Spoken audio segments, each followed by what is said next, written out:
ने आतंकियों से पहलगाम का बदला लिया है, आतंकियों को मिट्टी में मिला दिया है। भारत की सेना ने फिर से साहस का परिचय दिया है, ना झुके ना रुके ना झुके, हर चोट का जवाब दिया है। दुश्मन कांपे जब वार हो, भारतीय सेना की जयकार हो, जय जवान जय हिंद, ऑपरेशन सिंदूर।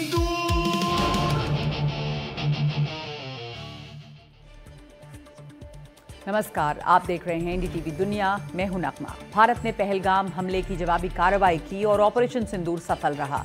तो आज लीड स्टोरी पाकिस्तान की सेना और उसके चीफ आसिम मुनीर की। पहलगाम हमले के बाद से आसिम मुनीर लोगों के सामने नहीं आए हैं। पहलगाम हमले से पहले उनके भड़काऊ बयानों को अब उनका देश पाकिस्तान भुगत रहा है। इसके साथ साथ एनडीटीवी दुनिया में जानेंगे कि आसिम मुनीर के सीने पर इतने तमगे आखिर किस युद्ध में जीत के हैं, कौन से युद्ध उन्होंने लड़े हैं। साथ ही भारत की स्ट्राइक के बाद अब पाकिस्तान क्या कर सकता है, ये सब देखेंगे एनडीटीवी दुनिया में आगे। बीती रात भारत के स्वाभिमान की रात रही, जबकि पाकिस्तान के लिए स्याह अंधेरे वाली रात रही। उस अंधेरे में भारतीय मिसाइलें 25 मिनट तक उसके अलग अलग ठिकानों पर गिरती रहीं और आतंक के ढांचे को ध्वस्त करती रहीं। भारतीय सेना ने रात 1:05 से लेकर 1:30 तक, यानी पूरे 25 मिनट तक 24 मिसाइलें चलाईं, ब्रह्मोस और स्कैल्प मिसाइलें। कुल 10 आतंकी कैंपों को निशाना बनाया। ये पहलगाम का ही नहीं, पिछले आतंकी हमलों का भी बदला था, जहां पर 26/11 के आरोपी हेडली ने ट्रेनिंग ली, जहां कसाब को तैयार किया गया, जहां मसूद अजहर का ठिकाना था, जहां हाफिज सईद का आतंकी मुख्यालय और खतरनाक आतंकियों का ठिकाना था। उन सब पर सिलसिलेवार निशाना बनाया गया, जो बहुत ही पेशेवर ढंग से लगाए गए। न कोई नागरिक क्षति की खबर है, न किसी सैन्य ठिकाने को निशाना बनाया गया।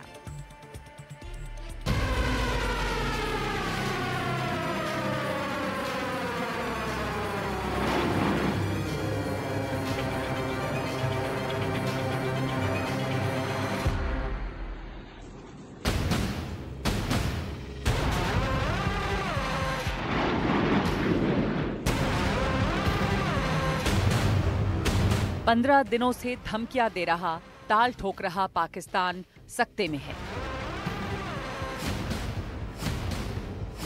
25 मिनटों में 24 निशाने।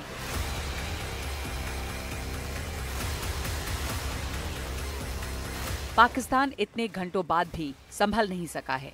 जो हमले हुए, इसमें 8 पाकिस्तानी शहीद हुए। ये तस्वीरें पाकिस्तान के कब्जे वाले कश्मीर के मुजफ्फराबाद की हैं। हमले में मारे गए लोगों को दफना दिया गया है। तरफ पूरी तरह से सन्नाटा फैला है। वैसे ये हाल पूरे पाकिस्तान का है। हमले से तबाह ठिकानों पर भीड़ जमा है, लेकिन सेना का नाम लेवा कोई नहीं। पहलगाम की आग में देश को झोंककर सेना प्रमुख आसिम मुनीर न जाने कहां जा छुपे हैं। Our stance, government stance on Kashmir is absolutely clear. It was our jugular vein. It is our jugular vein. We will not forget it. And we will not leave our Kashmiri brethren in their heroic struggle, what they are waging against the Indian occupation. And we have fought 3 wars. हर तरफ उनके इस बयान को ही पाकिस्तान की international बेइज्जती के लिए जिम्मेदार माना जा रहा है। खुद को दुनिया की नंबर 1 आर्मी कहकर लोगों से तालियां बजवाने वाली पाकिस्तान की फौज के जनरल, कर्नल इस वक्त अपनी ही जनता से मुंह छुपाते दिख रहे हैं। सत्ता और करप्शन का खून जिस सेना के मुंह लगा है, वो आसिम मुनीर की वजह से पिछले कई बरसों में पहली बार इतनी बुरी हालत में दिख रही है। फिलहाल तो नेता ही उसकी तरफ से बैटिंग कर रहे हैं, लेकिन सवाल उठने लगे हैं कि सेना अपने ही लोगों को परेशान करने, उद्योगपतियों की तरह कारखाने चलाने, कारोबारियों की तरह दुकानें खोलने और बिल्डरों की तरह मकान बनाने बेचने के लिए है, या फिर देश की हिफाजत के लिए। पाकिस्तान में सेना ने कई कंपनियां बना रखी हैं। इनमें खास है Fauji foundation, Shahi foundation, army welfare trust, Bahria foundation. Fauji foundation से न जाने कितनी कंपनियां जुड़ी हैं और इन सब का करोड़ों अरबों का कारोबार है। वहां सेना साबुन भी बेचती है, बैंक भी चलाती है, बीमा भी बेचती है और केक पेस्ट्री भी बेचती है। पाकिस्तान के प्रमुख हिल स्टेशन मरी की मॉल रोड पर बनी मशहूर बेकरी पाकिस्तान की सेना ही चलाती है। हर साल अपनी तारीफ में गाने रिलीज करने का भी सेना को शौक है। पहलगाम हमले के बाद हालांकि कोई तराना वो रिलीज नहीं करवा सकी है। पाकिस्तान के 20 शहरों में डिफेंस हाउसिंग अथॉरिटी भी है जो जमीन खरीदती है, मकान बनाती है और बेचती है। आरोप तो उस पर अफगानिस्तान में अफीम की खेती करवाकर उसका नशा दुनिया भर में बेचने का भी है। हो सकता है कि इस मौके पर कोई उनसे सवाल पूछता, लेकिन सेना प्रमुख तो लापता हैं। 1 मई को एक वीडियो उनके सामने आया जिसमें वो टैंक पर चढ़कर सैनिकों के सामने भाषण दे रहे हैं, लेकिन ये वीडियो भी 2022 का बताया जाता है। राजनीतिक, सामाजिक, कूटनीतिक और आर्थिक तौर पर पाकिस्तान की बदहाली का जिम्मेदार बनी सेना से सवाल पूछा जाए तो किससे?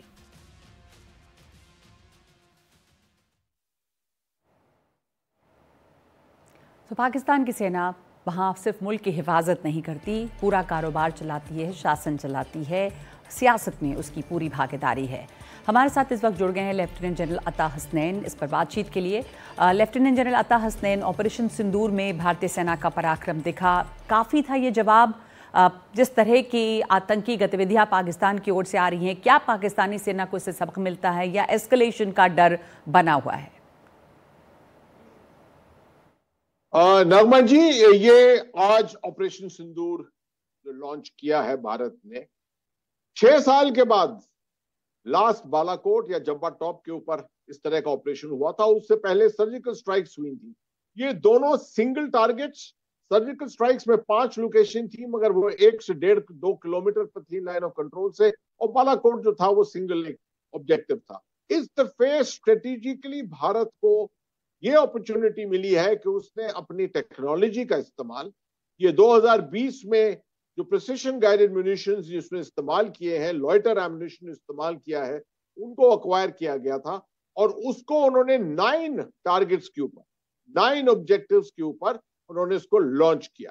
दैट इटसेल्फ जो है ये दिखाता है कि एक स्ट्रेटेजिक डिसीजन था और एक स्ट्रेटेजिक मैसेजिंग थी कि भारत के पास काबिलियत है और भारत अंदर घुस तक, जैसे पहले भी प्राइम मिनिस्टर मोदी ने कहा है कि हम अंदर घुस कर मारेंगे, उसी का एक डेमोन्स्ट्रेशन था जिसमें ये 700 किलोमीटर के फ्रंटेज पे 9 ऑब्जेक्टिव्स को मारा है, 24 बॉम्ब जो है वो लॉन्च किए हैं और 25 मिनट के अंदर ये पूरा ऑपरेशन खत्म हुआ। इससे काफी हद तक कैजुअलिटीज वहां पर हुई है पाकिस्तान टेररिस्ट इंफ्रास्ट्रक्चर पे। इसमें देखने वाली बात यह है कि इसका प्रिसिशन इतना था कि कोई इसका कोलैटरल डैमेज कहीं नहीं हुआ है, सिर्फ टेररिस्ट इंफ्रास्ट्रक्चर के ऊपर इसका असर हुआ। जी, तो पाकिस्तान की सेना सिर्फ सेना के रोल में वहां नहीं रही है, वो जमहूरियत पे हावी रही है। जनरल मुनीर ने जिस तरह का भड़काऊ भाषण दिया था पहलगाम हमले के पहले, वहाँ पर उन्होंने रिलीजियस लाइन पर भाषण दिया, बंटवारे की बात की, सेना ने किस तरह से पाकिस्तान को डुबोया है। बल्कि अभी भी आसिम मुनीर के इस भाषण या उनकी करतूतों का ही खामियाजा भुगत रहा है देश। देखिए, ये तो हम 1971 से देख रहे हैं, या तो मैं समझता हूं कि उससे पहले भी 1958 में जब फील्ड मार्शल अयूब खान ने कूडेटा किया था और पाकिस्तान का सिविल गवर्नमेंट का तख्ता पलटा था, तब से पाकिस्तान की फौज जो है, आप समझिए कि ओवर 67 इयर्स तब से ये कंट्रोल में है। हालांकि इलेक्शंस पाकिस्तान के अंदर होते रहते हैं, मगर हमको मालूम है कि पाकिस्तान की सिक्योरिटी और फॉरेन पॉलिसी खासतौर जो है वो पाकिस्तान आर्मी के हाथ में ही रहती है। पाकिस्तान के अंदर कहते हैं कि एक डीपर देन डीप स्टेट है। एक डीप स्टेट तो हर देश में होती है, मगर पाकिस्तान के अंदर एक डीपर देन डीप स्टेट है। ये भी कहा जाता है कि पाकिस्तान उन देशों में से है जहां पर एक फौज है, उस फौज का एक देश है। आमतौर पर कहते हैं कि देश है और देश की फौज है, मगर ये एक फौज है जिसका एक देश है, क्योंकि इसने पूरी देश की ओनरशिप ली हुई है और हर चीज के अंदर दखल अंदाजी करता है। एक आइडियोलॉजिकल तरीका इस्तेमाल किया है जिससे सब कन्वेंशनल ऑपरेशन, एक तो कन्वेंशनल ऑपरेशन होता है जो आमने सामने की लड़ाई होती है दो फौजों के बीच में, एयर फोर्सेस के बीच में, मगर इसने सब कन्वेंशनल ऑपरेशंस को अपनाया है, उसको परफेक्ट किया है, जिसमें टेररिस्ट का इस्तेमाल, स्टेट स्पॉन्सर्ड टेररिज्म का इस्तेमाल करते हुए एक स्ट्रेटेजिक हथियार के तौर पर इस्तेमाल किया है। 1989 से लेकर पाकिस्तान ने जम्मू कश्मीर के अंदर ये तरीका अपनाया है, मगर हमने बड़ी तफसील के साथ इसको काउंटर किया है। और अब ये सिचुएशन आ गई है जहां जब जम्मू कश्मीर के ऊपर हमारा पूरा कंट्रोल अच्छी तरह से छाया है, पूरा इंटीग्रेशन की तरफ जम्मू कश्मीर बढ़ रहा है और सिर्फ तकरीबन 100 से 150 टेररिस्ट वहां पर बाकी हैं, बनिस्बत के 3,500 4,000 टेररिस्ट जब पहले जमाने में होते थे। तो अब तिल मिलाकर पाकिस्तान कोशिश कर रहा है कि वापस उस स्थिति में आ जाए जो 90s की स्थिति थी। इसी चीज में लगा हुआ है और खास तौर पर जनरल आसिम मुनीर जो एक हाफिज हैं और हर चीज में इस्लाम को जोड़ते हैं, और खास तौर पे उन्होंने जो ये जबरदस्त अभी एक तकरीर दी थी जिसके अंदर इस्लाम को जोड़कर टू नेशन थियोरी के ऊपर दोबारा उन्होंने फोकस डाला था, तब से और ज्यादा इसके ऊपर अटेंशन आ गई है। और पाकिस्तान की जो आइडियोलॉजिकल, पाकिस्तान आर्मी के जो आइडियोलॉजिकल ओरिएंटेशन है उसके तरफ ज्यादा बढ़ावा हो। बिल्कुल, आपने जैसा कहा कि आतंकवाद, टेररिज्म जो है उसे एक स्ट्रेटेजिक वेपन की तरह पाकिस्तान ने इस्तेमाल किया है। चूंकि कश्मीर में सब हालात बेहतर हो रहे थे, इसलिए अब इसको एक बार फिर से आसिम मुनीर ने भड़काया। अब लग रहा है कि वहाँ पर पाकिस्तान में भी जो अवाम है वो सेना से तंग है, जैसे इस बार दिखाई दिया।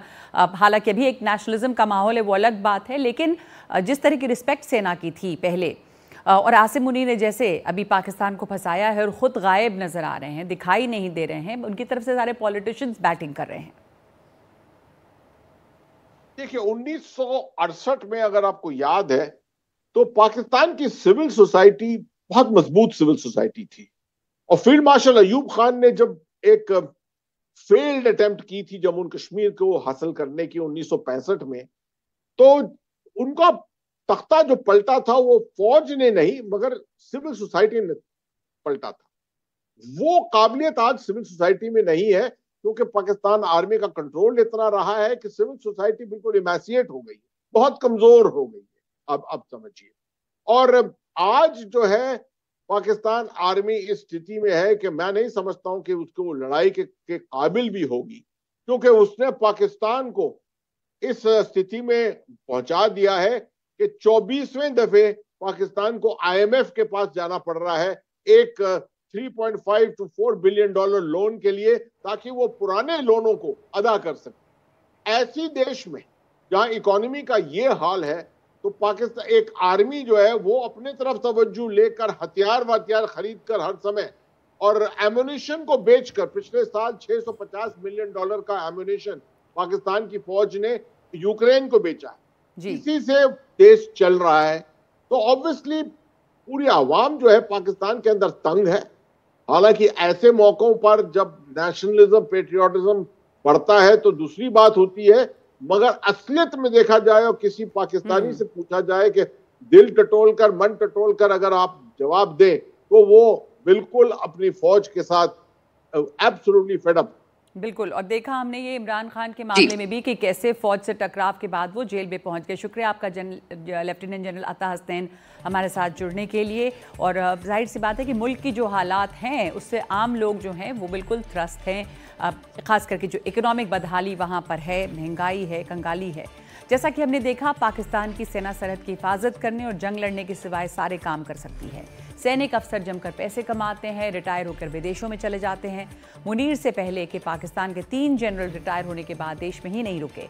अशफाक परवेज कयानी ऑस्ट्रेलिया में रहते हैं, राहिल शरीफ सऊदी अरब में हैं और कमर जावेद बाजवा फ्रांस या बेल्जियम में रहते हैं।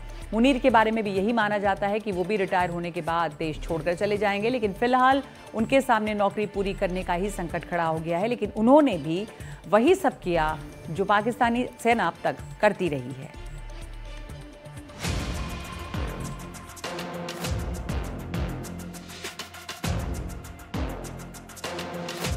ये तस्वीर बुधवार की बताई जा रही है, लेकिन काफी समय पहले जारी हुई दूसरी तस्वीरों की ही तरह लग रही है। इसमें पाकिस्तान की सेना के प्रमुख आसिम मुनीर भी नजर आ रहे हैं, जिनको देश ने पहलगाम हमलों के बाद से देखा नहीं है। बार बार उनका वही फोटो सामने आता है जिसमें उनकी वर्दी तरह तरह के तमगों से सजी हुई है। वैसे उनको जो तमगे मिले हैं उनमें अहम है निशान इम्तियाज 2022 में मिला, हिलाल इम्तियाज, तमगाए दिफा, तमगाए बका, तमगाए इस्तकलाल पाकिस्तान, तमगाए आजम, जमहूरियत तमगा, करारदाद पाकिस्तान तमगा, तमगाए सालगिरह पाकिस्तान। इसके अलावा तुर्की और बहरीन के भी 2 तमगे उनके खाते में हैं। वैसे देखा जाए तो जंग जीतने का इतिहास तो पाकिस्तान का रहा नहीं है, फिर ये तमगे किस बात के? पाकिस्तान में ये परंपरा है कि हर 4 स्टार जनरल अपने सीने पर इतने सारे तमगे ही सजा कर रखता है। आसिम मुनीर के रहते भी पाकिस्तान ने कोई जंग लड़ी है न जीती है। वो अगर छोटी मोटी झड़पों को भी जंग की ही तरह अहमियत देते हैं तो बात अलग है। आसिम मुनीर के खाते में बलूचिस्तान का संघर्ष, देश में कानून व्यवस्था बनाने के लिए रद्दुल फसाद ऑपरेशन, उत्तर पश्चिम पाकिस्तान में अशांति, अफगानिस्तान से लगती डूरन लाइन पर झड़प, 2019 में भारत पाकिस्तान सीमा पर झड़प, 2024 में ईरान पाकिस्तान सीमा पर झड़प, 2024 में अफगानिस्तान पाकिस्तान सीमा पर झड़प और आज़म इश्तिकाम ऑपरेशन आते हैं। इनमें से कोई भी सही अर्थों में जंग नहीं है।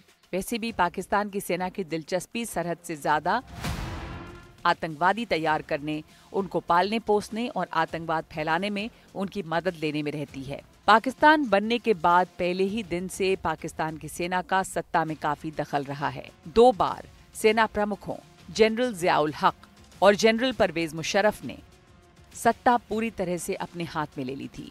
जनरल बाजवा के वक्त भी लगा कि तख्ता पलट होने वाला है और आसिम मुनीर के भी मंसूबे कुछ ऐसे ही लग रहे थे। शायद इसलिए पाकिस्तान में फौज को लेकर कहा जाता है कि इलेक्शन कोई हारा नहीं और जंग कोई जीती नहीं।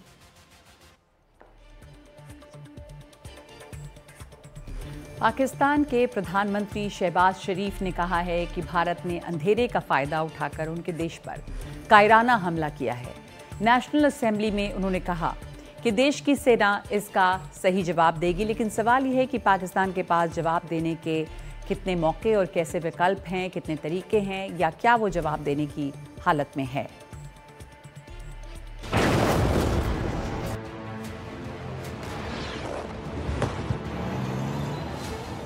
पाकिस्तान सो रहा था या सोने की कोशिश कर रहा था जब भारत ने पहलगाम के हमले का जवाब दे दिया। 3 बड़े आतंकवादी संगठनों के मुख्यालय पूरी तरह से मिट्टी में मिला दिए गए। तो क्या बदला पूरा हो गया? मित्रों, हमने हनुमान जी के उस आदर्श का पालन किया है जो उन्होंने अशोक वाटिका उजाड़ते समय किया था। जिन मोहि मारा तिन मोहि मारे। हमने केवल उन्हीं को मारा जिन्होंने हमारे मासूमों को मारा। लेकिन क्या एलओसी पर कई दिनों से गोले बरसा रहा पाकिस्तान इस तरह से मार खाने के बाद चुप बैठ जाएगा और वो कोई जवाब नहीं देगा? वॉरफेयर थी, इसमें न्यूक्लियर दूर दूर तक उसका कोई नामो निशान नहीं था। और जो कहते थे कि हिंदुस्तान ने पाकिस्तान को कन्वेंशनल वॉरफेयर में बहुत पीछे छोड़ दिया है, कल रात को उनका होश ठिकाने आ गया है और उनको पता चल गया है कि पाकिस्तान अल्लाह ताला के फजल करम से कन्वेंशन भी और न्यूक्लियर ताकत है अल्लाह के फजल करम से। लेकिन सवाल ये है कि पाकिस्तान कर क्या सकता है, क्योंकि दोनों ही देश परमाणु ताकत से लैस हैं। पाकिस्तान फिलहाल तो विक्टिम कार्ड खेल रहा है। उसका कहना है कि वो जांच में सहयोग के लिए तैयार था, लेकिन भारत ने ध्यान ही नहीं दिया। वैसे तो पाकिस्तान एलओसी पर फायरिंग जारी रख सकता है, बेकसूर लोगों पर गोले बरसा सकता है, कुछ आतंकवादियों की घुसपैठ करवाकर आतंक फैला सकता है, लोगों को बरगलाने के लिए खूब अफवाहें फैला सकता है, राजनयिकों को झूठे सबूत देकर अपने साथ करने की कोशिश कर सकता है। लेकिन हकीकत यह है कि ये सारे हथकंडे वो पहले भी अपनाता रहा है, लेकिन ये हर बार बूमरैंग हो जाते हैं।